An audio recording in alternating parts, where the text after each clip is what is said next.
Sabi nila lahat ng kaibigan mo ay totoo at tapat sa'yo. Hindi lahat ng kakilala mo ay may mabuting hangarin para sa'yo. At hindi lahat ng katrabaho mo ay malapit sa'yo. Kahit anong bait at pakikisama mo sa ibang tao, ay hindi may iwasang mayroong magtatanim ng galit sa'yo sa hindi malamang dahilan. Inggit o pagkamuhiba. Sabi nga, maging kamag-anak at sariling kadugo ay hindi mo mapagkakatiwalaan at mahirap pakisamahan. Yun pa kayang taong hindi mo kaano-ano at ni katiting ng dugo nila ay hindi mo kabisado. Magandang araw po mga kalakbay. Itago niyo na lamang po ako sa pagkakakilanlang Junior. Edad 40 mahigit na sa kasalukuyan at naninirahan dito sa lugar ng Kabisayaan. Ang kwentong ibabahagi ko sa inyo ngayon ay patungkol ito sa karanasan namin ng aking amang si Ismael. Noong mapadpad kami sa lugar ng Siquijor upang magtrabaho at maghanap buhay. 1997 nang mangyari ang karanasan kong ito. Nang mga panahong ito ay sa lugar ng Mindanao pa kami naninirahan at masasabi kong hikahos talaga kami sa buhay. Swerte na lang kung makakakain kami ng 2 beses sa isang araw dahil sa hirap ng buhay. Madalas din pagkain namin ay mga kamote at iba pang pagkaing makikita sa kabukiran. Kahit anong sumikap ng aking amang magsaka sa bukid ay kulang na kulang talaga. 6 kasi kami magkakapatid at dahil maliliit pa lamang ang mga nakababata kong kapatid ay walang ibang magawa ang aking ina kundi ang manatili sa loob ng bahay at alagaan ng mga kapatid ko. Ewan ko din ba sa kanila kalakbay kung bakit sobrang sipag ng amo kong gumawa ng bata samantalang napakahirap ng buhay namin noon. Sa pagkakaalala ko rin ay gawa pa lamang din sa amakan at pinagtagpi-tagping kawayan ng aming bahay noon. Nakaangat ito sa lupa para hindi kami pasukin ng tubig sa tuwing umuulan at bumabaha. Mababa din kasi ang lupang kinatitirikan ng bahay namin at talagang umaabot hanggang tuhod ang tubig sa tuwing lumalakas ang ulan. Subalit kahit ganun ang pamumuhay namin, ay ni isang beses hindi nagkaroon ng kaaway o kaalitan ng aking ama sa lugar namin. Maging ang aking ina ay ni isa wala itong nakaalitan o kahit katsismisan man lang. Maipagmamalaki ko na pagdating sa mabuting pag-uugali ay talagang hangang-hanga ako sa aking mga magulang. Hindi nila kami dinaan sa galit at palo sa tuwing dinidisiplina kami. Bagkus ay kinakausap nila kami ng masinsinan at ipinapaintindi sa amin ang kalagayan ng pamumuhay namin. Kaya naman hanga ako sa kanila. Sila kasi yung tipo ng taong parang hindi marunong magalit at magtanim ng sama ng loob. Pero mababakas mo din sa mukha nila ang katapangan na kahit mabait sila ay handa din silang lumaban. Hindi solusyon ang init ng ulo at maaanghang na salita para makaganti ka sa kaaway mo. Kaya ingatan mo ang mga binibitiwan mong salita at baka hindi mo mamalayan ay nakakasakit ka na pala. Kapag mainit na ang ulo mo ay ikaw na lang mismo ang umiwas at umalis para wala ng gulo. Iyan ang mga katagang hindi ko malilimutang ipinamulat sa akin ng aking ama kalakbay. Kung ayaw mong gawin sa'yo ay huwag mo din gawin sa iba. Huwag mong kalilimutan iyan anak. Iyan naman ang mga salitang parating sinasabi sa akin ng aking ina kalakbay. Kaya naman bata pa lamang ako ay ni minsan hindi din ako nagkaroon ng kaaway. Sa halip kasi napatulan ko ang mga umaaway sa akin noong bata pa lamang ako, ay ako na mismo ang umiiwas. O di kaya ay nagiging mabait ako sa kanila para ganon din sila sa akin. Epektibo naman ang pamamaraan kong iyon sa tuwing may nagtatangkang mang-away sa akin. Kaya marami akong naging kakilala at kaibigan sa lugar namin. Kilala din kasi ang mga magulang ko sa pagiging likas na mabait. Hanggang sa isang araw, dahil nga sa kahirapan ng buhay namin sa aming lugar, ay hating gabi na nakauwi ang aking ama galing sa bukid. Basang-basa ito sa ulan noon dahil malakas ang buhos ng ulan na may kasama pang kidlat at kulog. Wala pa rin kaming kain ng araw na iyon sa kadahilan ng naubos na ang naimbak namin mga kamote at saging. Mabuti na lamang ay may dalang kalahating sako ng bigas ang aking ama at meron pa itong bitbit na isang supot ng isda. O nay, may bigas na tayo at ulam na isda. Walang mapagsidlan ang tuwang nararamdaman ko ng gabing iyon dahil sa pagkaing dala ng aking ama. Pasensya na mga anak at ngayon lang si Itay dumating. Dumaan pa kasi ako ng bayan para dito. Sige na JR, lutuin mo na yan. Damihan mo ang pagsaing at kalahatiin mo yung isda. Wika ng aking ama habang inaasikaso ito ng aking ina. Nakangiting sinunod ko naman ang utos ng aking ama at gutom na rin kasi talaga ako ng gabing iyon. Kaya agaran ako nag-asikaso ng makakain namin. Tuwang-tuwa ako dahil sa loob ng 2 buwan ay ngayon lang ulit ako makakakain ng bigas at isda. Madalas kasi namin kinakain noon ay giniling na mais o yung mais na bigas. Mas mura at mas mabilis kasi iyong mabili sa aming lugar. Dahil ang tunay na bigas noon ay hindi naman namin kaya ang presyo. Isipin nyo na lamang mga kalakbay kung gaano kahirap ang buhay namin ng mga panahong iyon. Samantalang kung susumahin mo ay mura na ang bilihin noon kaysa sa mga bilihin ngayon. Balik na po tayo sa kwento. Makalipas ang ilang sandali ay nakaluto na ako at masaya namin pinagsaluhan ng grasyang dala ng aking ama. Hayaan ninyong mga anak, ito na ang huling araw na malilipasan kayo ng kain. Titiyakin kong magmula sa gabing ito ay lagi na kayong makakakain sa tamang oras at mabibili nyo na ang mga gusto ninyo. Wika ng aking ama. Talaga po, Itay? Paniniguradong tanong ko. Oo anak, dahil may trabaho na si tatay. Isasama ako ni paring Isko sa trabaho niya. Si Mang Isko po, Itay. Di po ba malayo ang trabaho nun at bihira lang umuwi sa kanila? Oo anak. Hinarang kasi ako ni paring Isko kanina sa daan at inalok niya akong sumama sa trabaho niya. Talaga po, Itay. Nakakatuwa naman po. Isama mo ako, Tay. Gusto ko din po magtrabaho kasama kayo. Ani ako sa aking ama. Kinabukasan nga lang ay nagtungo kami sa bahay ni Mang Isko na kababaryo lang din namin. Itong si Mang Isko kalakbay ay isang foreman sa construction at ang ginagawa nila ay malalaking building o di naman ay malalaking tulay. Kahit na hindi pa ganong kalaki ang pasahod nila noong araw, ay tiyak naman namin ni Itay na masusuportahan namin ang aming pamilya. Lalo na't 2 kami magtatrabaho at wala din namang bisyo ang aking ama. Mabuti na lang din ay pumayag si Itay na sumama ako sa kanya. At maging si Mang Isko ay napilit ko din na ipasok ako kahit na tagapulot lang ako ng pako o kaya ay taga-abot ng kung ano-anong kailangan nila. Bata pa kasi ako ng mga panahong iyon at nasa 14 anyos pa lamang ako. Ngunit kahit ganun pa, ay tandang-tanda ko pa rin magpas hanggang ngayon ang lahat ng pangyayaring nasa kwentong ito. Makalipas ang ilang araw na pananatili ni Mang Isko sa baryo namin, ay isinama na niya kami pagbalik niya sa lugar na pinagtatrabahuan niya at yun ay sa may Siquijor. Mahaba-haba din ang biniyahe namin kalakbay para makarating sa site nila Mang Isko. Nang makarating nga kami ay agarang kaming ipinakilala ni Mang Isko sa mga trabahanteng naroroon din. Sa dami nila ay hindi ko na lamang papangalanan lahat. Maliban na lamang kay Mang Saldi at Mang Patok.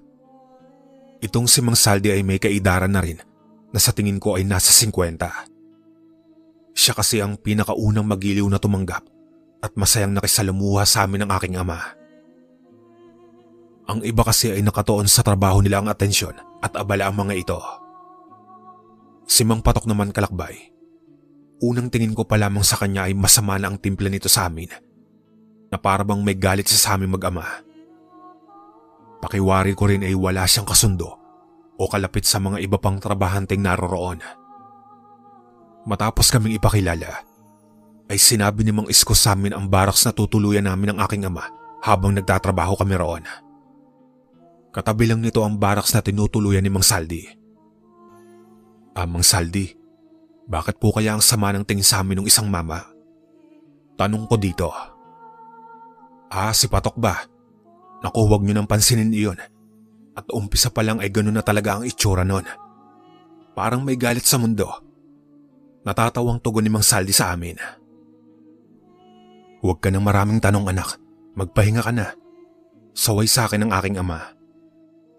Oo nga, magpahinga na kayong mag-ama. At tiyak akong napagod kayo sa biyahe. Mag-ipon kayo ng lakas para bukas sa pagtatrabaho. Kung may kailangan kayo ay narito lang ako sa kabila at tawagin niyo na lamang ako. Magiliw na sabi sa amin ni Mang Saldi at mababatid mo talaga sa kanya ang kabaitang taglay nito. Makalipas ang ilang linggo at buwan ay naging maayos ang pagtatrabaho namin ng aking ama roon. Dahil din sa kabaitan ng aking ama ay halos lahat ng katrabaho namin ay naging malapit sa amin at kasundo namin. Maliban na lamang kay Mang Patok na talagang mailap maging sa mga katrabaho namin. Tagapulot pala ng bakal at pako ang trabaho ko noon. Maging ang mga nagkalat na putol-putol na kahoy ay pinupulot ko at itinatabi. Yun ang una kong trabaho. Hanggang sa natuto akong maghalo ng simento at mag-abot ng kung ano-anong kailangan ng mga kasamahan ko. Halos lahat naman sila ay mababait. At dahil sa ako nga ang pinakabata, madalas kong nakakabiruan ng iba naming katrabaho. Habang ang aking ama naman ay talagang pinag-iigihan niya ang pagtatrabaho para sa pamilya naming naiwan sa Mindanao. Dahil roon ay parating napupuri ni Mang Isko ang aking ama. Malaki-laki rin ang naiuwi naming pera sa aking ina at may mga kasama pa itong pagkain. 2 beses sa isang buwan lang kami umuwi noon at dahil sa mabait ang amo namin at si Mang Isko ay parati kami nitong binibigyan ng kung ano-anong pagkain para sa mga kapatid ko. Hindi naglaon dahil sa kasipagan at kabaitan ng aking ama ay tumaas ang ranggo nito sa pinagtatrabahuhan namin. At dahil doon ay nakapundar na ang aking ina sa perang sinasahod namin. Mapapaayos na din ni inay ang bahay namin. Samantalang si Mang Saldi namang kalakbay ay nanatili pa ring mababa ang ranggo. Madalas na din itong may hiram na pera kay itay at maging sa iba pa naming katrabaho para may maiuwi ito sa kanyang pamilya. Noong nagtagal kasi ay nalaman naming palainom pala ito at parati naghahanap ng away. Matino naman si Mang Saldi kalakbay kapag hindi nakakainom at dahil sa bisyo niyang iyon ay doon nauubos ang kanyang pera. Kaya naman nang malaman ng nakatataas namin iyon ay ipinagbawal na sa loob ng aming site ang pagpapasok ng inumin. Dahil sa tumas na nga ang ranggo ng aking ama ay nagkaroon na siya ng karapatang magsalita sa iba naming katrabaho at magsabi sa amo namin kung ano ang mga nangyayari sa loob ng site. Kumbaga naging kanang kamay siya ni Mang Isko. Magmula noon ay parati ko nang naaabutan si Mang Saldi na sinusulsulan si itay na pabanguhin ang pangalan niya sa amo namin para tumaas din umano ang ranggo niya. Nakita ko namang tumatangulang si itay at sinasakyan lamang si Mang Saldi. Tay, bakit ganun po si Mang Saldi? Parang ginagamit niya lang po kayo. Minsang sabi ko kay itay nang patulog na kami. Hayaan mo na anak at ayaw ko ng gulo. Makikita naman ng amo natin kung karapat dapat bang itaas ang posisyon ni Saldi. O siya, sige na anak, matulog ka na nang makapagpahinga ka. Wika ng aking ama. Kinabukasan ay tinanghali na ako ng gising. Linggo kasi ng araw na iyon at wala kaming trabaho pagsapit ng linggo. Pero nasa loob lang kami ng site at nagpapahinga. Kinahaponan ay nakarinig ako ng komosyon mula sa labas ng tinutulugan ko. Kaya agaran akong lumabas at nagtungo kung saan iyon nagmumula. Nakita kong inaamba ng suntok ni Mang Saldi si itay. Ikaw, napakayabang mo na. Tinaasan ka lang ng ranggo, akala mo kung sino ka ng hari dito. Singhal ni Mang Saldi. Pinapaalalahanan lang naman kita pare. Para hindi ka matanggal dito at alam mong bawal nang magpasok ng alak dito sa loob. Uwi ka ng aking ama. Kasunod noon ay tumama na sa mukha niya ang kamao ni Mang Saldi. Nakita kong may mga bote ng alak na nagkalat sa sahig. Kaya naman alam ko nang lasing na naman si Mang Saldi. Agad namang silang inawat ng iba naming katrabaho at dumating na rin si Mang Isko. Matapos iyon at nang may masmasa na si Mang Saldi, ay pinatawag sila ng amo namin. Sinundan ko naman sila papunta sa silid ng amo namin at doon ay pareho silang pinagalitan. Galit na nagtanong ito kung paano at sino ang nagpasok ng alak sa loob ng site namin. Nasa labas lang ako ng pinto noon kalakbay at nakikinig sa pinag-uusapan nila. Narinig kong inako ng aking ama ang kamalian ni Mang Saldi. Sinabi nitong siya ang nagpasok ng alak para lang hindi matanggal sa trabaho namin si Mang Saldi. Dahil sa may posisyon na ang aking ama ay pinagbigyan siya ng amo namin at sinabi nitong huwag nang mauulit ang nangyari. Dahil sa oras na maulit iyon ay tiyak tanggal agad kami sa trabaho. Bali isang pagkakamali na lang ay papauwiin na kami. Nang makalabas na sila sa silid ng amo namin, ay nakita kong nagpasalamat si Mang Saldi sa aking ama at humingi ito ng pasensya. Malugod naman iyong tinanggap ng aking ama dahil na rin si Mang Saldi ang una namin naging kalapit na katrabaho. Subalit akala ko ay taos puso ang paghingi nito ng pasensya sa aking ama. Pero nagkamali pala ako. Matapos ang insidenteng iyon kalakbay, ay bigla na lamang tinubuan ng butlig ang aking ama sa pisngi. Noong una ay inakala namin tigyawat lamang iyon. Subalit nang magtagal ay tila ba naging pigsa na ito at nagkakaroon na ng nana sa loob ng butlig. Hindi naman iyong gaano nakaapekto sa trabaho ng aking ama. Ngunit di naglaon ay mas lumaki pa ito. Yun bang parang ngiping namamaga at may kasama ng laman. Kumikirat na rin ang mata ng aking ama noon at iniinda na niya ang sakit nito. Sa pagkakalang baka sakit ng ngipin lang ang nangyari sa aking ama, nung minsan nakauwi kami ay pinatignan nila ito sa doktor. Ayon naman sa doktor na sumuri sa aking ama kalakbay, ay baka sa ugat lamang iyon. Kumbaga ay napuwersa umano sa pagtatrabaho dahil nga sa construction ng trabaho namin ay hindi talaga may iiwasan ng pagbubuhat ng mabibigat. Binigyan naman ng maraming gamot ang aking ama at sinabing huwag niyang kaligtaan ng pag-inom nito. Pero kahit na namamaga pa rin ang pisngi ng aking ama kalakbay, ay pinili pa rin itong pumasok sa trabaho. Kahit na sinabihan namin siyang magpahinga na muna kami at may kakaunti naman kaming naipon. Nang makabalik kami ay hindi na gaanong lumalapit sa amin si Mang Saldi. At nakikita ko itong matalim kong makatingin sa aking ama kapag nasa malayo ito at nakatanaw lamang sa amin. Parati ko na ding nagigisnan na dinadaing ni Itay ang sakit ng kanyang pisngi. Lalong-lalo na sa tuwing sumasapit ang araw ng Martes at Biyernes. Napapansin ko ding wala naman nangyayari sa mga gamot na nireseta sa kanya ng doktor. Mas lalo pang ang namaga ang pisngi niya. Paray mas lalong lumalala ang pisngi mo ha. Baka sumabog yan dito. Pangungutya ng isa naming katrabaho. Ayaw nyo nun, may instant pa laman tayo sa tinapay at malapot-lapot pa. Dugtong pa nung isa. Magsasalita na sana ako nang pigilan ako ng aking ama. Nasa harap din namin noon si Mang Saldi. Subalit wala man lang itong ginawa at nakitawa pa. Samantalang noon ay pinagtatanggol niya kami sa tuwing may nagtatangkang mang-away sa amin. Naging pasimuno na din si Mang Saldi sa pangungutya sa aking ama. Lalo na nagkaroon na nga ng hindi magandang amoy ang pisngi ng aking ama. Lumalala na kasi talaga ito. Sa inis ko noon ay parati ko nang inaaya ang aking ama na umuwi na lamang kami at baka mapaaway na talaga kami sa trabaho namin. Pero ayaw pa rin ng aking ama at katuwiran itong kailangan namin ng pera para sa mga kapatid at ina ko. Napupuno na rin kasi ako noon sa mga katrabaho naming ginagawang katatawanan ang sakit ng aking ama, pero hindi man lang sila pinapatulan ni Itay. Tinatawanan at nginingitian niya na lamang ang mga ito saka iniiwasan. Babalik din sa inyo yung pangungutya ninyo. Tandaan ninyong kung ano ang ginagawa ninyo sa ibang tao, gagawin din yun sa inyo. Karma na ang bahala sa inyo. Minsang wika ni Mang Patok nang kinukutya at pagtawanan muli ang aking ama sa kadahilan ng tumutulo na ang nana nito sa butlig na nasa pisngi niya. Sumakto din kasing kainan na namin ng oras na iyon. Kaya nagsialisan sa mesa ang iba at ang iba naman ay pinagtawanan ng aking ama.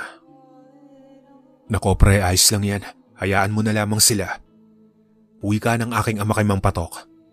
Tapos ay tumayo sa katinakpan ng pisngi niyang namamaga. Nakaramdam ako ng matinding galit sa mga katrabaho ko na pinagtatawanan ng aking ama at matinding awa para sa ama ko. Karma baka mo, Patok.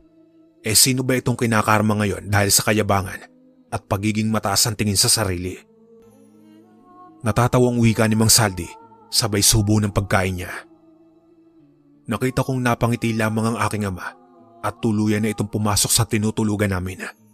Palihim ko pa itong sinundan at doon ay talagang nahabag ako sa aking ama. Naabutan ko kasi itong nililinis ang pisngi niyang namamaga habang tumutulo ang mga luha niya. Nang mapansin niya ako ay agad niyang pinunasan ang mga luha niya. "O anak, tapos ka na bang kumain?" Tanong nito sa akin.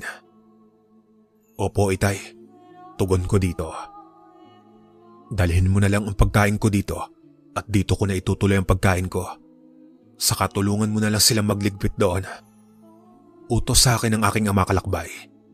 Hindi na ako nagsalita pa noon at ginawa ko na lang ang inuutos niya. Matapos kong madala kay itay ang pagkain na iwan niya sa mesa, ay tumulong ako kay Mang Patok na magligpit ng mga pinagkainan ng iba naming katrabaho. Mang Patok, salamat po sa pagtatanggol mo kay itay. May kabaitan taglay din po pala kayo." Pasasalamat ko kay Mang Patok. Hindi naman ito nagsalita at pinagpatuloy lang ang ginagawa niya. Hindi pa kami natatapos ay iniwan na ako ni Mang Patok at nagtungo na ito sa loob ng tinutulugan niya. Habang naguhugas ako ng plato, ay nasipat kong bagyang nakabukas ang pinto ng tinutulugan ni Mang Saldi. Sa hindi malamang dahilan ay may kung ano nag-udyok sa akin na pumasok roon. Naalala kong ni isang beses ay hindi pa ako nakakapasok roon. Kaya nagtungo ako sa tinutulugan niya. Kakatok pa sana ako subalit nang makita kong nakaluhod si Mang Saldi ay napatigil ako. Nakita kong nakaluhod ito sa harap ng pangtrabahong damit ni itay na matagal na naming hinahanap. Nakita ko pang bumubuka-buka ang bibig nito na parang nag-uusal ng kung ano. At may kulay itim na kandila pa ang nakatirik sa harapan niya. Kamuntikan na akong mapasigaw sa gulat nang biglang may humatak sa akin palayo sa pinto ng tinutulugan ni Mang Saldi. Mabuti na lamang at tinakpan nito ang bibig ko. Nang tignan ko iyon ay nakita kong si Mang Patok. Sinenyasan ako nito na huwag maingay, sa kadahilan ng baka ako naman daw ang barangin ni Mang Saldi. Matapos ang nasaksihan kong iyon at makalipas lamang ang 2 araw, ay nagpasya na ang aking amang umuwi na nga kami. Dahil kinausap umano siya ni Mang Patok na ipagamot namin sa albularyo ang namamaga niyang pisngi. Nang makauwi kami at maipagamot namin ang pisngi ng aking ama, ay wala pang 1 linggo. Bigla na lamang itong humupa at gumaling. Subalit nag-iwan ito ng marka sa pisngi ng aking ama. Naging humpak na ang pisngi niya kung saan tumubo ang butlig. Doon ay napag-alaman din naming binarang nga ang aking ama ng isa sa mga katrabaho namin. At malaki ang pagkakainggit nito kay itay. Alam ko nang si Mang Saldi ang may gawa nun kay itay. Subalit kahit ganon, ay wala pa rin ginawa si itay at hindi na din kami muli pang bumalik sa pinagtatrabahuan namin. Nagtayo na lamang kami ng maliit na negosyo at sa awa ng Diyos ay lumago at lumaki ito sa paglipas ng panahon. Nabalitaan na lang din namin kay Mang Isko na pumanaw na si Mang Saldi dahil binangungot umano ito sa tinutulugan niya na baraks. Hanggang dito na lang po ang aking kwento mga kalakbay. Maraming salamat.